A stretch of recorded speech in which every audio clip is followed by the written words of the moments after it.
bebaskan. Semoga ini hal-hal yang saya sampaikan akan menjadi budaya baru, bukan budaya baru sebenarnya, mengembalikan budaya yang sudah ada di sekolah kita sehingga menjadi budaya positif. Berangkat dari pemikiran kami bahwa belajar itu merupakan dalam modal kita sebagai guru, modal mengajar. Keberhasilan guru dalam mengajar itu mendukung keberhasilan murid dalam belajar. Semuanya itu baik kita apapun yang kita berikan kepada anak-anak kita, kepada anak didik kita, itu dapat berhasil apabila ada budaya positif yang datang mendukung. Budaya positif itu dapat membantu karakter murid, guru, visi dan misi sekolah. Lingkungan yang positif itu sangat diperlukan agar pembelajaran terjadi adalah pembelajaran yang berpihak kepada murid. Itu adalah filosofi dari utama dari Sahadiswa. Selama ini kita belajar kalau mungkin dulu orang-orang tua kita dulu itu benar-benar disanjung, ditakutkan dan sebagainya. Tetapi kalau sekarang pembelajaran itu dirubah, kita benar-benar berpihak kepada murid, kita menghamba kepada murid. Guru penggerak ini senantiasa menunjukkan nilai ini dan menjamin perannya dalam menerapkan budaya positif. Guru penggerak diharapkan mengambil peran untuk mewujudkan kepentingan murid. Jadi kita berusaha untuk supaya anak dapat menjadi pemimpin, minimal untuk dirinya sendiri dulu. Walaupun kita sekarang ini masih di SD, kita memberikan bekal kepada anak-anak untuk menjadi pemimpin bagi mereka. Tentunya teman-teman, bapak sekalian, bapak ibu sekalian, budaya positif ini nggak bisa saya jalankan sendiri sebagai guru penggerak atau saya sebagai pribadi, sebagai guru pribadi. Budaya positif ini harus bisa dijalankan dengan cara kolaborasi. Dan disinilah kita berdiskusi bersama-sama agar saya menawarkan kembali budaya positifnya nanti apakah bisa kita jalankan di sekolah kita. Ya, disiplin positif berasal dari bahwa Ki Yahya Dewantoro mengatakan di mana ada kemerdekaan di situ adalah harus ada disiplin yang kuat. Budaya positif itu tidak lebih dapat terwujud juga kembali dari disiplin positif. Namun kita kalau sudah bicaranya disiplin, bayangan kita adalah suatu pemaksaan, suatu penekanan kepada murid. Namun di sini Ki Yahya Dewantoro mengatakan bahwa sebenarnya disiplin yang baik, disiplin yang positif yang baik adalah apabila murid itu bisa dengan sekeras-kerasnya kepada mewajibkan kepada dirinya sendiri untuk melakukan sesuatu hal. Jadi bukan karena kita sebagai gurunya menyuruh atau meminta mereka melakukan sesuatu, tetapi memang berasal dari kesadaran dirinya sendiri. Nah, kesadaran dari diri sendiri itu disebut dengan motivasi internal. Jadi ada disiplin itu ada motivasi internal yang paling baik atau motivasi dari dalam. Buat apa dia melakukan itu? Itu harus kita kembangkan. Buat apa kamu berpikir maju? Buat apa kamu melaksanakan tugas ini? Buat apa? Itu harus ada kesadaran dalam diri dia. Fokus kepada teori kontrol bahwa perilaku seorang manusia itu adalah buah dari pilihan yang dibuat oleh manusianya sendiri. Jadi kita nggak bisa mengontrol sesuatu itu tapi kecuali diri kita sendiri. Kita sebagai guru pun nggak bisa mengontrol murid. Murid akan jadi apa itu nggak bisa. Murid sendirilah bisa mengontrol diri sendiri. Kita hanya sebagai nanti penengah atau menunjuk arah buat mereka melakukan sesuatu apakah yang sudah dilakukan benar atau salah dengan kita sebagai fungsi kita sebagai guru.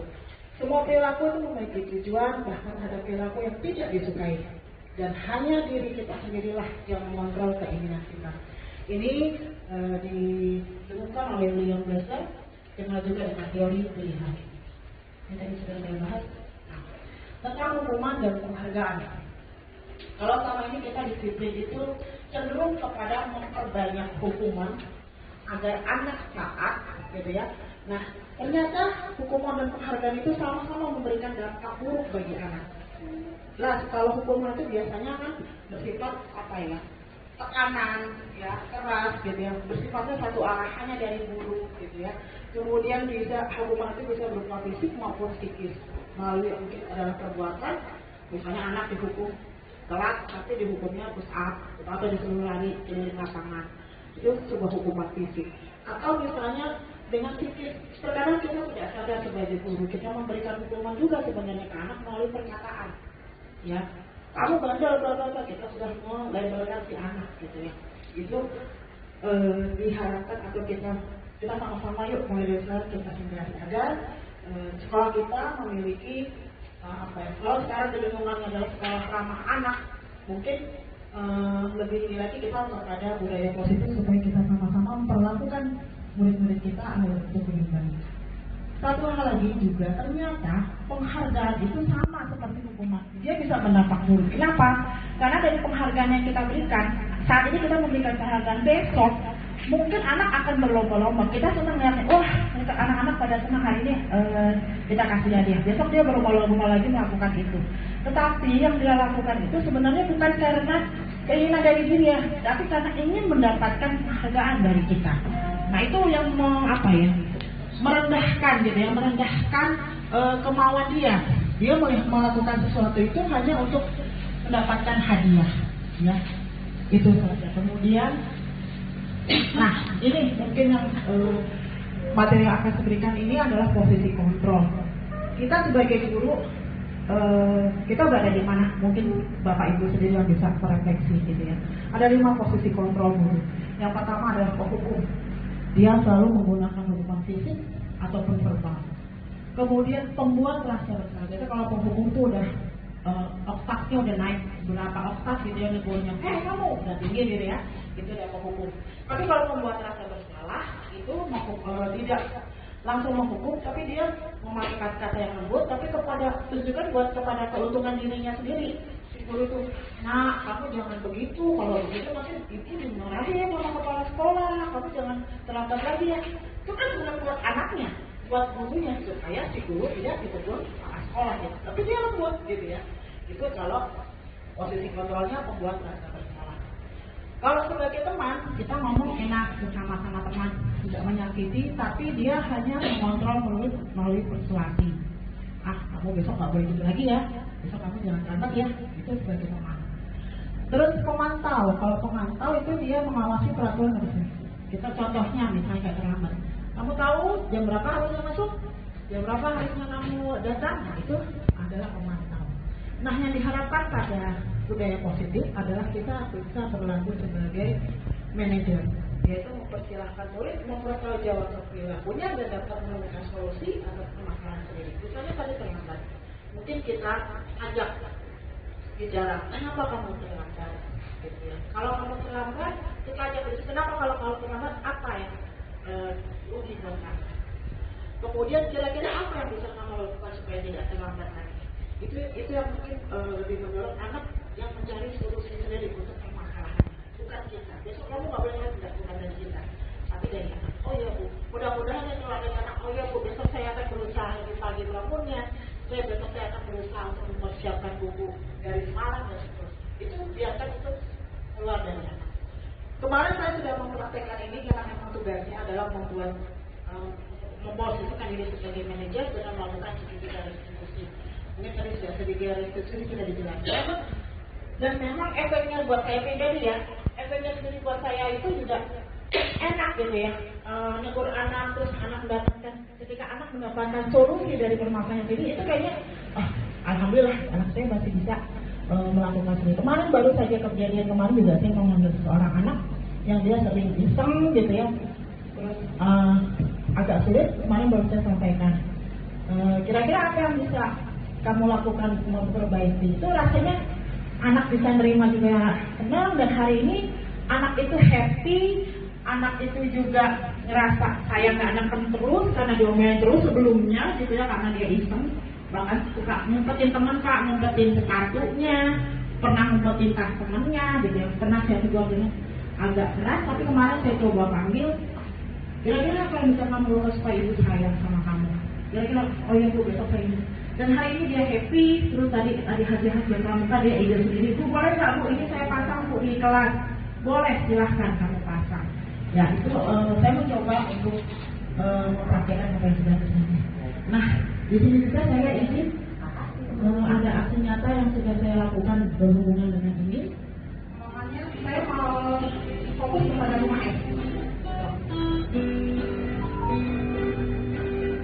Maaf kalau ada yang panggil, saya juga izin.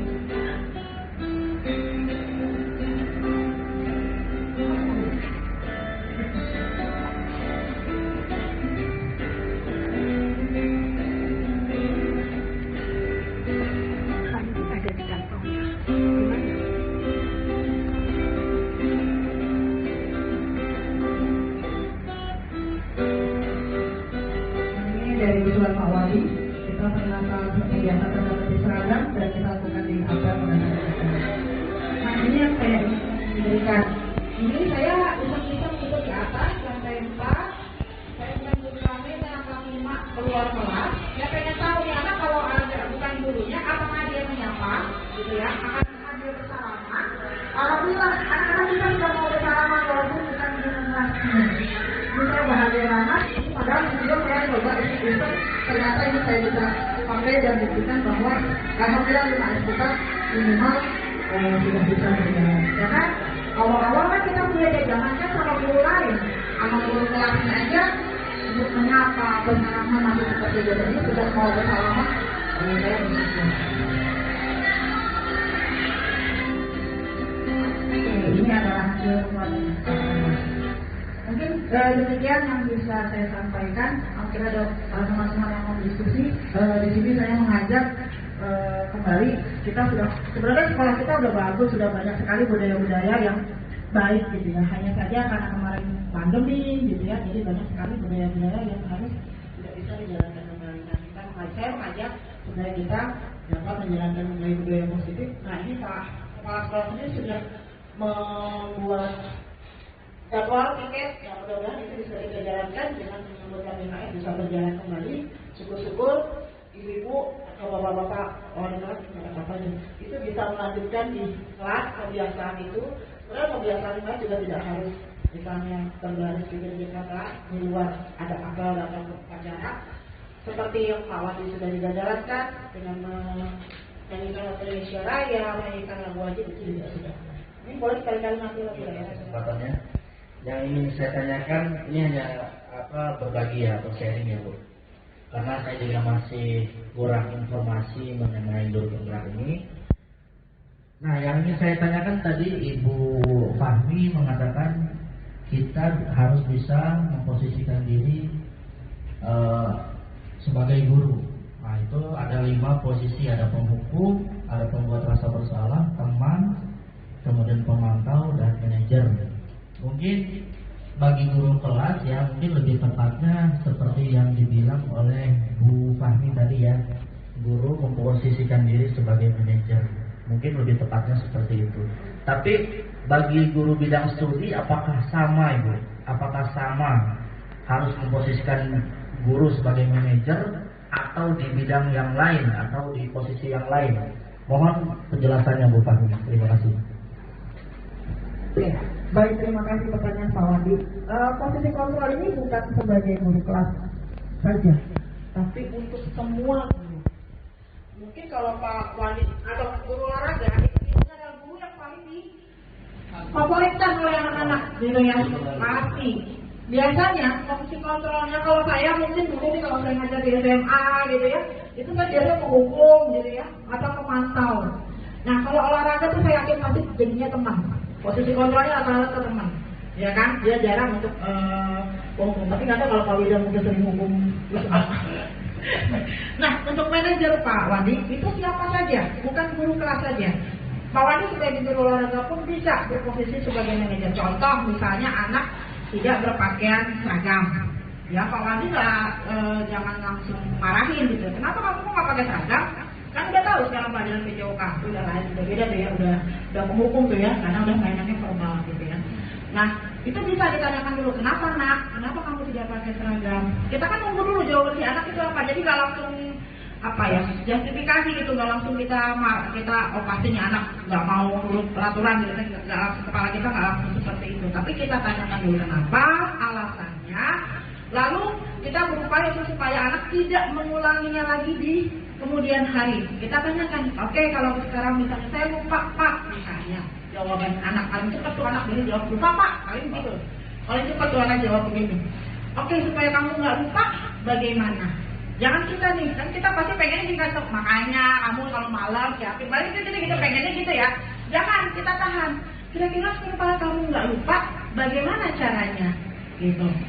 Nah, anak-anak pertama kalau gitu, nama kita pasti bikin dulu ya pertama. Saya kemarin juga begitu, pertama-tama saya coba, anak bikin dulu. Gimana ya? Nah, tapi nanti pasti keluar Pak. Oh, saya mungkin harus nyiapin dulu ya Pak malamnya. Misalnya dari anak keluar gitu. Udah. Nah, seperti itu. Kamu berarti harus mempersiapkan dulu. Atau kamu apa lagi? Oh, saya harus memperhatikan jadwal ya Pak, misalnya seperti itu. Jadi bisa Pak Wani, siapapun bisa berlaku sebagai manajer. Ini secara global ya. Global, betul. Guru penggerak Pak Wani tidak melihat lintas sekolah, tidak melihat lintas pelajaran juga enggak. Jadi kita, posisi saya sebagai misalnya guru SD itu kadang-kadang kita juga enaknya, kalau lagi kayak gini sih kemarin kita dibuat tugas kelompok sesuai dengan tingkatnya. Jadi guru SD sama guru SD gitu ya, guru SMA sama guru SMA. Tapi kita jadinya bisa melihat masing-masing gitu. Oh, kalau SMA memperlakukan murid seperti ini, kalau SD begini. Banyak atas waktunya. Mudah-mudahan menjadi tambahan ilmu buat teman-teman dan bisa sama-sama kita mendukung program Pak Dan tentang piket. Saya kira piket itu banyak sekali manfaatnya ya, selain juga bisa menyambut anak, mempersiapkan diri anak secara mental, kerapihan anak, kayak Pak Wani mungkin tahu dari si A itu punya utul dan bagiannya kan, dari kita perhatian kepada anak itu bagus sekali. Semoga kita bisa menjalankan 5S, bukan buat saya, tapi ini budaya positif sekolah kita. Terima kasih, sekian, wassalamualaikum warahmatullahi wabarakatuh. Waalaikumsalam.